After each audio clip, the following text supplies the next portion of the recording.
కేంద్ర బడ్జెట్ సమతూకంగా ఉందని కేంద్ర మంత్రి కిషన్ రెడ్డి అన్నారు. దేశీయ ఉత్పత్తిని పెంపొందించడానికి ఎగువ మధ్య తరగతి వారికి పన్ను ఆదా ప్రకటించిందని తెలిపారు. పన్ను చెల్లింపుదారులకు ఉపశమనం కల్పించేలా పన్ను స్లాబ్స్ను మార్చిందని, పెరిగిన స్టాండర్డ్ డిడక్షన్ ద్వారా 4 కోట్ల మందికి మేలు జరగనుందంటూ కిషన్ రెడ్డి వివరించారు. వీధి వ్యాపారుల నుంచి మొదలు రైతులు, పారిశ్రామికవేత్తల వరకు అన్ని వర్గాలకు ప్రయోజనం చేకూర్చే విధంగా బడ్జెట్ ఉందంటూ చెప్పారు.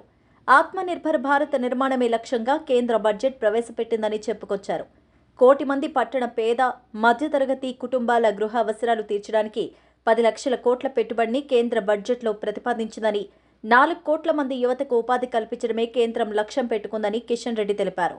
సబ్కా సాథ్ సబ్కా వికాస్లో భాగంగా పేదలను శక్తివంతం చేయడం, అన్నదాత ఉత్పాదక సామర్థ్యాలను పెంచేలా కేంద్రం నిర్ణయం తీసుకుందంటూ కిషన్ రెడ్డి వ్యాఖ్యానించారు.